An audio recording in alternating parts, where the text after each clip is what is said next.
फिरोज अहमद बख्श साहब सीधे आपके पास आते हुए, ये जो पहल शुरू की गई है भारतीय जनता पार्टी की ओर से मुसलमानों के पास जाकर उनके मन की बात कार्यक्रम वाला पुस्तक उनको भेंट किया जाएगा, उर्दू में छपी हुई किताबें, क्या इसका वेलकम किया जाना चाहिए या फिर 24 की सियासत है ये? मेरी आवाज आप तक पहुंच रही है? एकदम अच्छी आवाज आ रही है सर, बोलिए। Very good. हाँ देखिए, ऐसा है, मैं आपसे बहुत ही हम्बली रिक्वेस्ट करूंगा, बड़े मान सम्मान के साथ, कि मुझे थोड़ा वक्त दें, क्योंकि मैंने काफी तकारीर सुन ली इतनी देर में। देखिए, प्रधानमंत्री के बात थी कि उनकी जो मन की बात है उसको उर्दू में आना चाहिए, बिल्कुल आना चाहिए।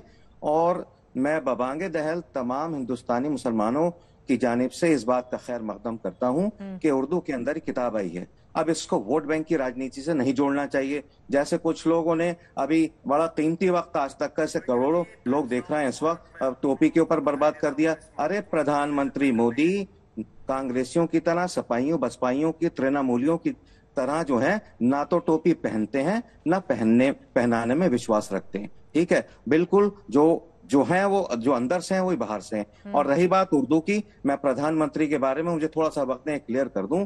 अभी आपने एक बात कही थी चित्रा जी, बड़ी अच्छी बात आई थी, मैं उसको थोड़ा आगे बढ़ाता हूं। आपने कहा प्रधानमंत्री ने हमेशा बिना अपीजमेंट के एम्पावरमेंट की बात की है, न सिर्फ मुसलमानों की, हर एक की। हाँ। प्रधानमंत्री ये कहते हैं, सुनिए, मुसलमानों के लिए हमेशा से कहते चले आए हैं, और ये बात उन्होंने 2015 में कुछ मुस्लिम क्लैरिक्स और इंटेलेक्चुअल्स को बुला के अपने घर पे कही थी, मैं हर मुसलमान के एक हाथ में कुरान और एक में कंप्यूटर देखना चाहता हूं, which he means by heart and soul. और दूसरी बात उन्होंने कही थी, मुसलमान मेरी संतान की माफिक है, हम उनके साथ बराबरी का सुलूक करना चाहते हैं। ये प्रधानमंत्री तो ऐसा कहा गया, ये बीजेपी का, ये हिंदुओं का, कैसी बातें कर रहे हैं, मतलब ज्ञानी ध्यानी लोग हैं। और मैं एक बात और कहना चाहूंगा, बीजेपी को वोट क्यों नहीं मिलता है फिर मुसलमानों का, ये क्वेश्चन भी पूछा जाएगा ना। मैं उस पे आ रहा हूँ, सुनिए।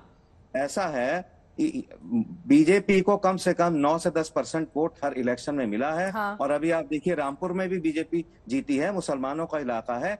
देखिए, मैं फिर कहता हूं, बीजेपी वोट बैंक की पार्टी नहीं है। मुसलमान जिस पार्टी को सही समझते हैं, बहुत बड़ी बात है। बीजेपी, जहां तक बीजेपी का ताल्लुक है, मुसलमानों के अंदर, खासतौर से मोदी जी के लिए, चाहे वो भाजपा हो, चाहे वो मोदी जी हो, चाहे वो डॉक्टर मोहन भागवत हो, बहुत अच्छी से बात घर कर गई है कि ये हमारे लोग हैं। और उन्होंने भी ये बता दिया मुस्लिमों को, आप हमारे हैं, हमारा डीएनए एक है, हमसे कोई हमारे और आप में बीच में कोई फर्क नहीं।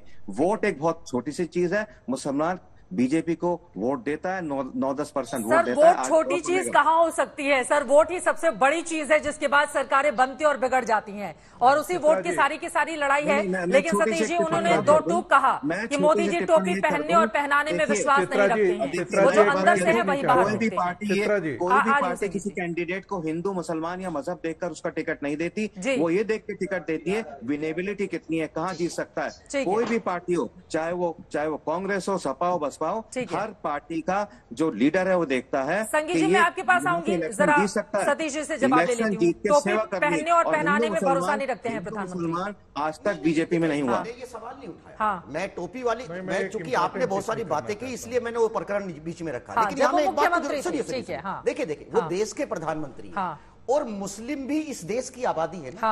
उनके हक की बात करना, अगर देश के प्रधानमंत्री कहते हैं, हम यही तो कह रहे हैं। वो टोपी नहीं पहने मुख्यमंत्री रहते हुए, उसके बावजूद 2014 में जनता ने उनको चुना, ये भी एक सच्चाई है सतीश प्रकाश जी। तो वो बातें अगर कह रहे हैं कि वो टोपी पहने नहीं पहने, उससे लोगों के बीच असर नहीं पड़ता है, तो वो बातें तो जायज मानी जाएंगी। फिर भी देखिए, सुनिए, अपनी बात को बढ़ाने के लिए कभी मैं झूठ का सहारा नहीं लूंगा। अभी 4 दिन पहले हेमंत बिस्वा किसके मुख्यमंत्री हैं? बीजेपी के मुख्यमंत्री हैं या आरएसएस के मुख्यमंत्री हैं? ये तो ये तय करेंगे।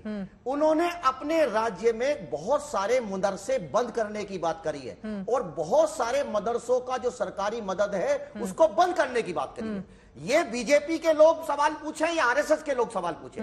मेरा कहना यह है कि देखिए, मुस्लिम जो मदरसे नियम को फॉलो नहीं कर रहे हैं, इसलिए वो बंद कर रहे हैं। हाँ, अगर देखिए, हर आबादी का अपना अधिकार है ना, वोट जिसको चाहिए उसको दीजिए। लेकिन मेरा कहना यह है कि अगर आप किसी का वोट लेना चाहते हैं, आप ये कहते हैं कि हमने, अभी रागी जी जो जैसा कह रहे थे कि जातियों की बात आई, ये भी तो सच्चाई है ना। इसी देश की लोकसभा के अंदर बीजेपी के राज्य गृह मंत्री टेनी जी का, जो मैंने आंकड़े अभी आपके सामने पेश किए, और उत्तर प्रदेश दलित उत्पीड़न के मामले में नंबर 1 राज्य है। आप ये कानून व्यवस्था को जाकर के संभालिए।